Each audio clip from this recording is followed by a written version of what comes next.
जय हिंद साथियों, competition war के यूट्यूब चैनल में आपका स्वागत है। मेरा नाम है संदीप, उपस्थित हूं आपके लिए लेकर एक नई वीडियो। दोस्तों, रशिया यूक्रेन वॉर से रिलेटेड एक मेजर डेवलपमेंट सामने आई है, जिसके बारे में इस वीडियो के अंदर चर्चा करेंगे। यदि आप इसी तरह की वीडियोस पसंद करते हैं तो सबसे पहले आप चैनल को सब्सक्राइब करके बेल आइकन को हिट कर दीजिए, ताकि आने वाले वीडियोस के नोटिफिकेशंस आपको टाइम टू टाइम मिलते रहें। साथ ही वीडियो के डिस्क्रिप्शन को चेक कर लीजिएगा, क्योंकि हमने रशिया यूक्रेन वॉर से रिलेटेड बहुत सारे वीडियोस बनाए हुए हैं, जिनके लिंक हमने डिस्क्रिप्शन में प्रोवाइड कराए हुए हैं। साथ ही दोस्तों, चैनल को सब्सक्राइब करते वक्त चैनल को एक बार जरूर विजिट करिएगा, क्योंकि मल्टीपल विषय से संबंधित जो वीडियोस हैं मैंने यूट्यूब पर डाली हुई हैं, जो कि आपके नॉलेज के पॉइंट ऑफ व्यू से बहुत इंपॉर्टेंट होने वाली है। तो चलिए आइए डिस्कस करते हैं रशिया यूक्रेन वॉर के अंदर जो नई डेवलपमेंट सामने आई है उसके बारे में। तो दोस्तों, यहां पर देखेंगे, Ukraine bombards Russian air basis.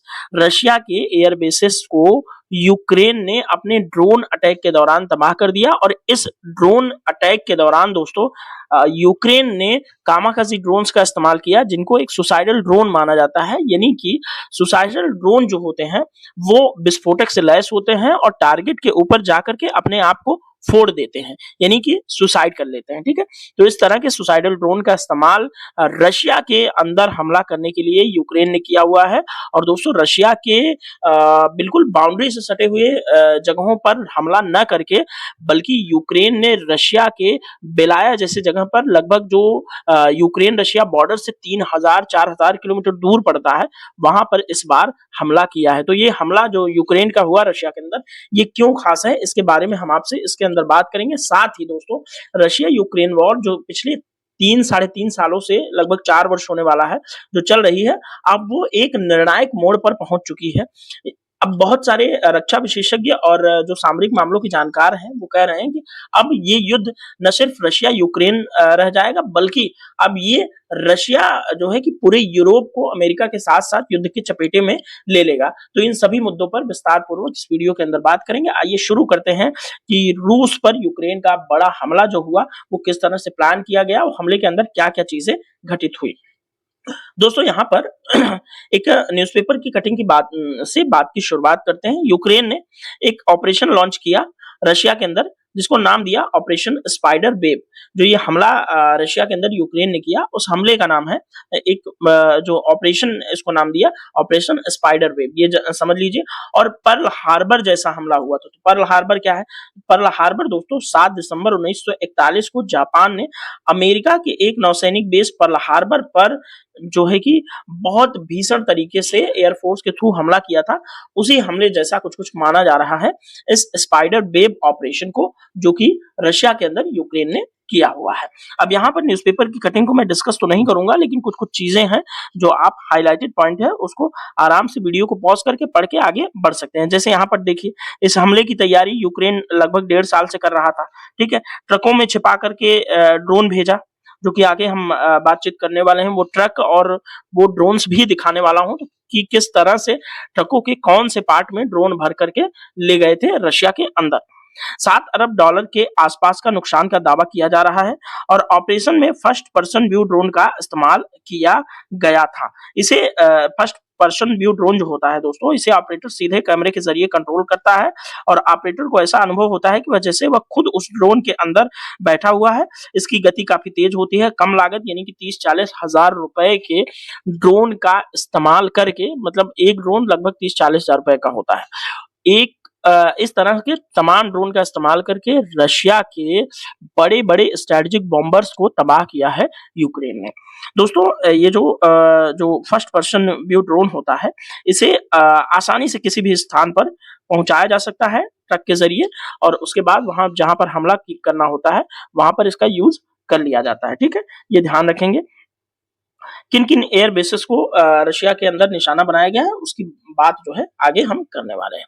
देखिए, रूसी रक्षा मंत्रालय ने रविवार को पुष्ट कर दिया इस हमले को कि यूक्रेन द्वारा किए गए ड्रोन हमलों में देश भर के अंदर लगभग 5 सैन्य एयर बेसिस को निशाना बनाया गया, जिसमें कई विमानों को नुकसान भी पहुंचा है। हालांकि कितने विमान क्षतिग्रस्त हैं, रशिया ने ये आंकड़ा नहीं बताया, और ये तस्वीर आप देख करके समझ पा रहे होंगे। ये देखिए, TU-160 समथिंग करके ये बॉम्बर है, और भी कई बॉम्बर हैं दोस्तों।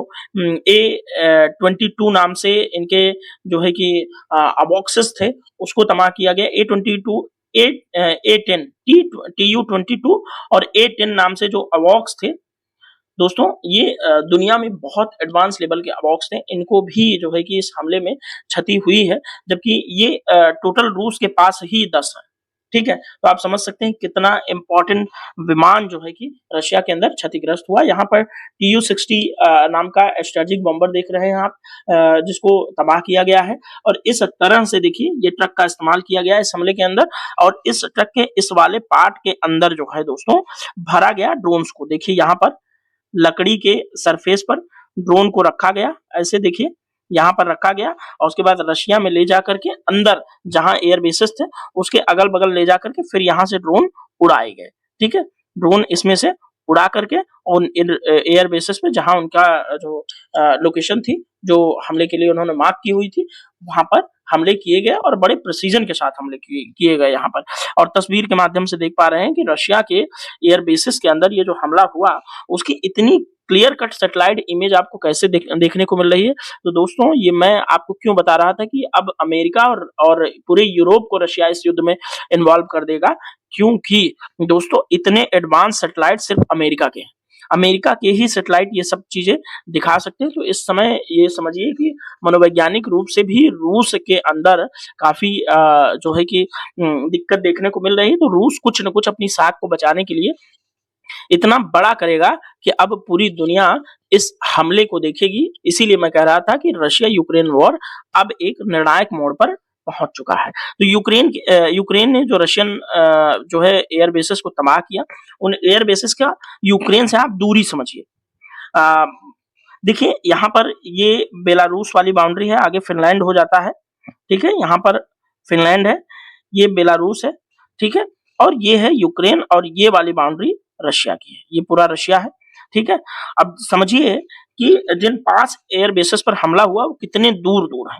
देखिए ओलेनिया तो ये मान लीजिए बॉर्डर के नजदीक है, लेकिन फिर भी यूक्रेन से बहुत दूर है। ठीक है, ये लगभग फिनलैंड के बॉर्डर के आसपास है। ठीक है, और इवानोवो ये भी रशिया के बहुत अंदर है, और ये डायगिलेवी ये भी काफी अंदर है।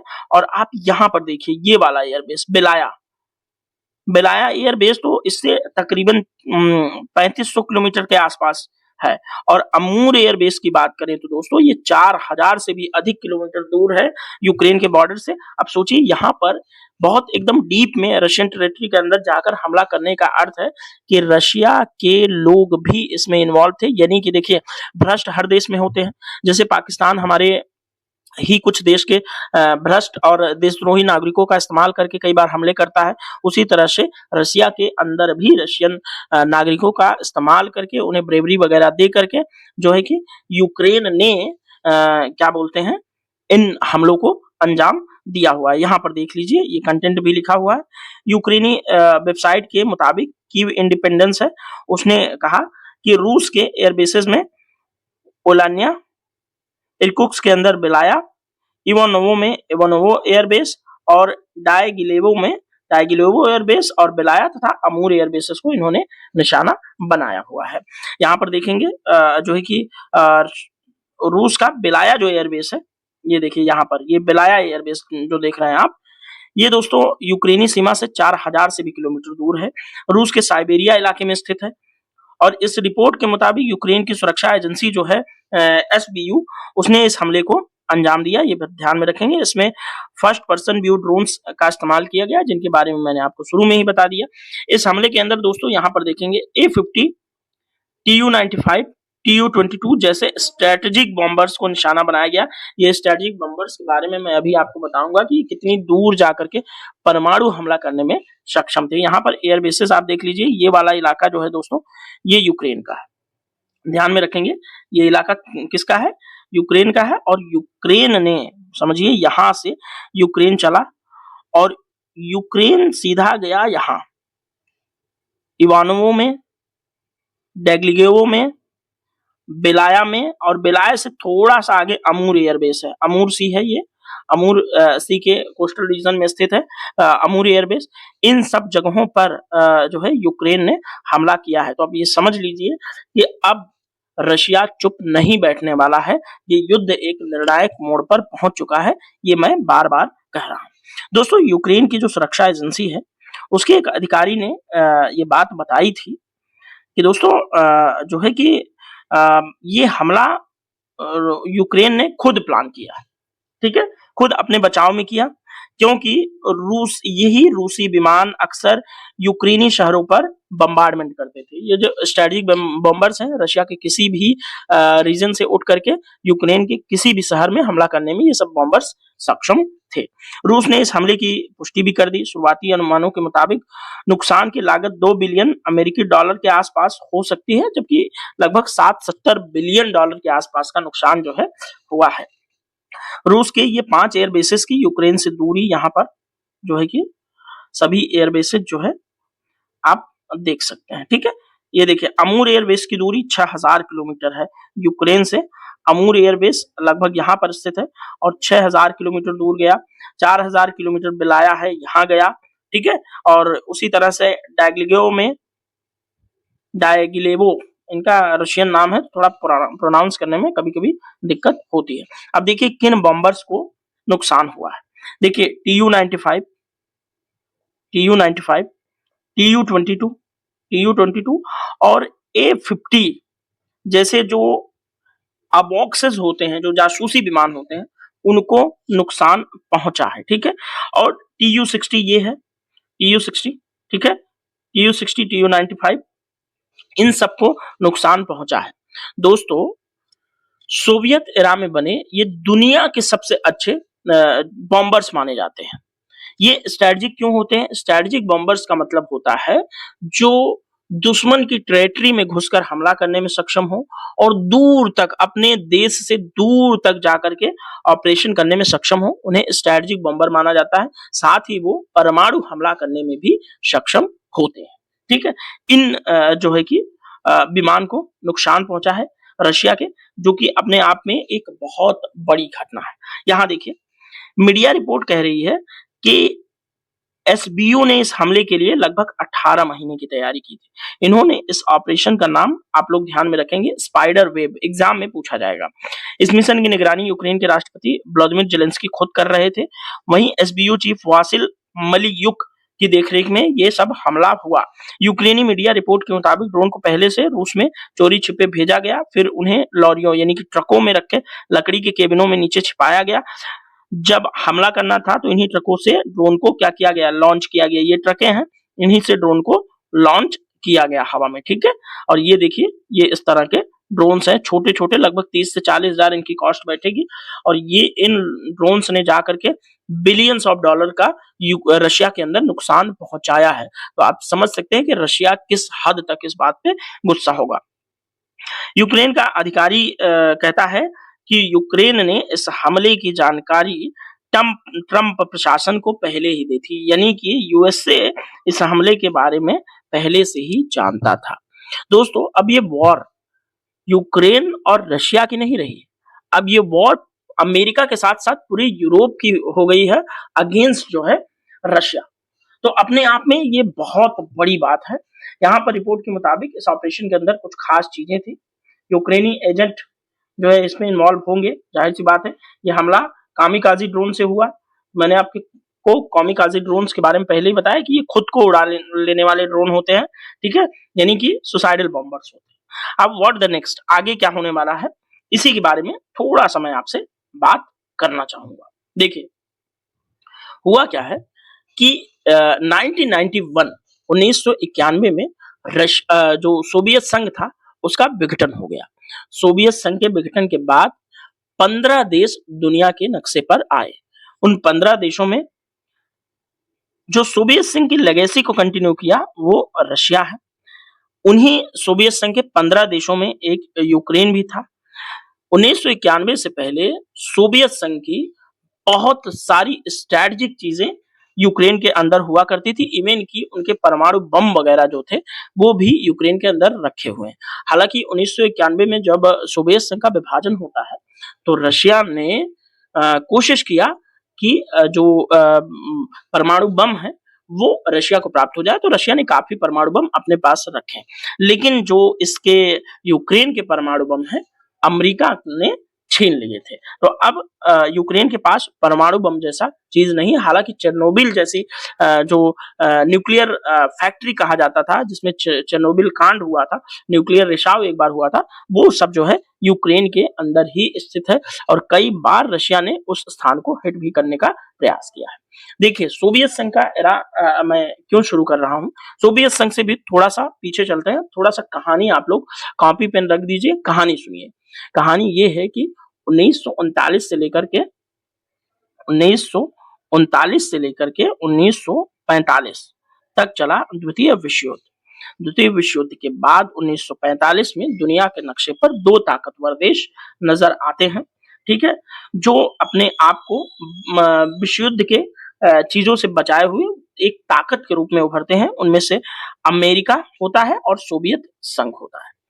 दोस्तों, 1945 से लेकर के 1991 तक शीत युद्ध चलता है, cold war between Russia and America. Cold war चलता है। कोल्ड वॉर के अंदर ये दोनों देश एक दूसरे से सीधे न लड़ करके इनके जो एलाइज होते हैं वो आपस में लड़ते हैं इनके लिए, ठीक है। और दोस्तों, सोवियत संघ जो एक बहुत बड़ा मुल्क था, आज भी रशिया एक दुनिया का सबसे बड़ा लैंडमास शेयर करता है, लेकिन जब सोवियत संघ हुआ करता था तो और भी बड़ी जमीन जो है कि सोवियत संघ के हिस्से में आती थी। सोवियत संघ अपने आप को अलग दादा समझता था, यूएसए अपने आप को अलग दादा समझता था। इसी होड़ में दोनों एक दूसरे के दुश्मन हो गए। और कोल्ड वॉर के एरा में दोस्तों दुनिया दो ध्रुवीय हुआ करती थी।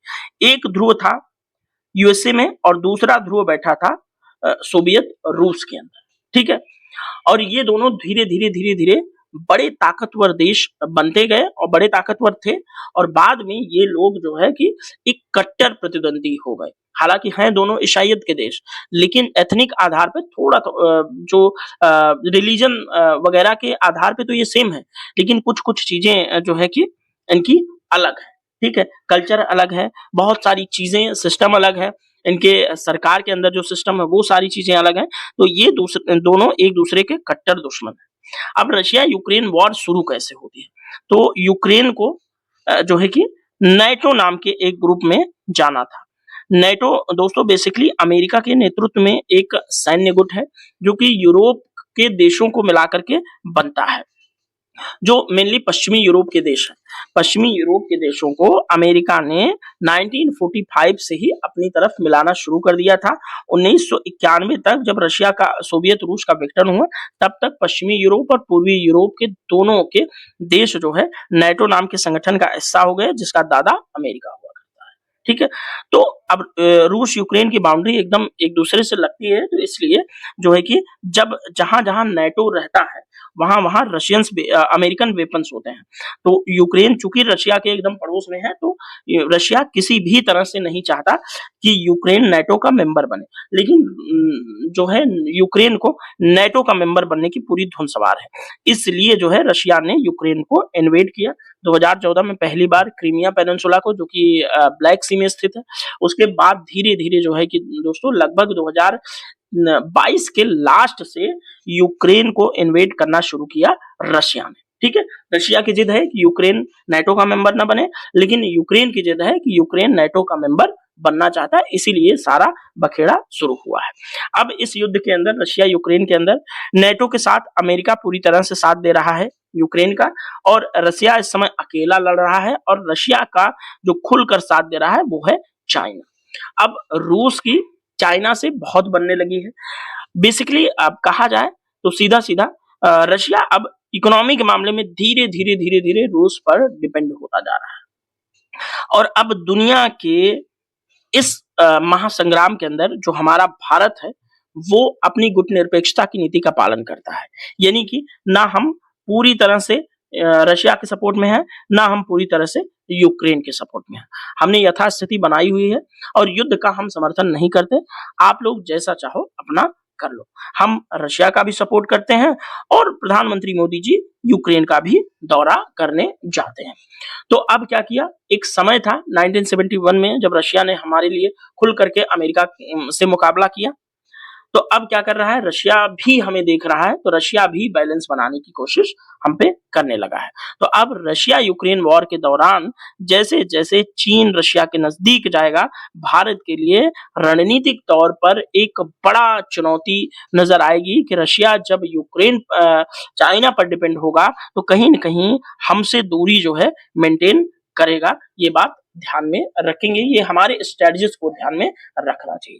अब लास्ट में मैं ये बात करूंगा कि यूक्रेन पर रूस के परमाणु हमले का खतरा नजर आ रहा है, क्योंकि मैंने कहा कि अब रशिया यूक्रेन वॉर एक निर्णायक मोड़ पर पहुंच चुका है। तो अब रशिया इस हमले के बाद कुछ बड़ा करने की फिराक में जरूर होगा। बहुत सारे सामरिक रक्षा और रक्षा विशेषज्ञ तमाम तरह-तरह के जो है कि चीज़ें जो है प्रेडिक्ट कर रहे हैं। कई बार कोई कहता है कि रशिया अपनी सैटर्न मिसाइलों को का इस्तेमाल करेगा, जो लगभग एक मास डिस्ट्रैक्शन वेपन है, जिसके अंदर जो है कि परमाणु सक्षम भी है और परमाणु हमला भी कर सकता है रशिया यूक्रेन के अंदर। लेकिन रशिया इतना बेवकूफ नहीं है। हाँ, मास डिस्ट्रैक्शन वेपन का कुछ इस्तेमाल करेगा रशिया, लेकिन सीमित तौर पर। लेकिन अब देखना है आगे क्या होता है। अमेरिका के जो लोग हैं, उनके सीनेटर वो कह रहे हैं कि बड़े हमले होने वाले हैं यूक्रेन के अंदर। वायुसेना अड्डों पर हमले के जवाब के लिए पुतिन पर दबाव भी है, तो पुतिन कुछ न कुछ कार्रवाई जरूर करेंगे। रूसी व्यापार रोकने के प्रयासों से रूस की मुश्किलें भी बढ़ जाएंगी इस हमले के बाद, और यूक्रेन का दुस्साहस खत्म देगा रूस, और क्योंकि रूस के लिए अब एक रेड लाइन ड्रॉ हो चुकी है, तो कहीं न कहीं रूस को कुछ न कुछ करना ज़रूर होगा। आप इस मामले में क्या सोचते हैं? आप अपने जो है कि जो प्रतिक्रिया है कमेंट बॉक्स में ज़रूर दीजिएगा कि आखिर कहाँ तक जो है कि रशिया जा सकता है? क्या कहीं दुनिया तीसरे विश्व युद्ध की तरफ तो नहीं आगे बढ़ रही है? इस तरह की भी आशंका लगाई जा रही है, क्योंकि लोग भले आज कहते हैं कि दुनिया मल्टीपोलर वर्ल्ड में है, एक मल्टीपोलर वर्ल्ड ऑर्डर चल रहा है, यहाँ पर कोई 2 महाशक्तियाँ नहीं, लेकिन अप्रत्यक्ष रूप से ये देखा जाए तो आपको समझ आएगा कि आज भी दुनिया में 2 ही महाशक्तियाँ प्रबल रूप से आगे बढ़ रही हैं, एक है रशिया, दूसरा है अमेरिका। बाकी सब तो उसके पीछे पिछलग्गू हैं। कोई रशिया के खेमे में जाकर खड़ा हो जाता है, कोई जो है कि अमेरिका के खेमे में जाकर खड़ा हो जाता है। भारत के लिए एक बड़ा डिलेमा है इस युद्ध के दौरान, लेकिन हाँ, हमारे जो स्ट्रैटेजिस्ट हैं, हमारे सामरिक और रक्षा विशेषज्ञ हैं, हमारे विदेश नीति के जानकार हैं, वो काफ़ी जो है कि वेल ट्रेन्ड हैं और काफ़ी जानकारी रखते हैं, समझ रखते हैं। भारत निश्चित तौर पर इस डिलेमा से अपने आप को निकाल करके आगे ले जाएगा। क्योंकि भारत के अंदर अब थोड़ा-सा जो है कि आत्मनिर्भरता की प्रवृत्ति धीरे-धीरे देखी जा रही है, तो धीरे-धीरे हम रक्षा मामलों में भी दुनिया के किसी देश पर डिपेंड नहीं होंगे। हमारी जो गुटनिरपेक्षता की नीति आज भी जो हम अप्रत्यक्ष रूप से फॉलो कर रहे हैं, वो कहीं न कहीं भारत के भविष्य के हित में ज़रूर बना हुआ है। भारत इस समय किसी भी दुनिया के युद्ध में इन्वॉल्व नहीं हो सकता। तो दोस्तों, इस वीडियो को मैं यहीं पर समराइज़ करके यहीं पर ख़त्म करना चाहूँगा। आप क्या सोचते हैं? अपनी प्रतिक्रिया कमेंट बॉक्स में ज़रूर दर्ज कराइएगा। तो मिलेंगे नेक्स्ट वीडियो में, तब तक के लिए thank you so much. Bye bye, जय हिंद, भारत माता की जय।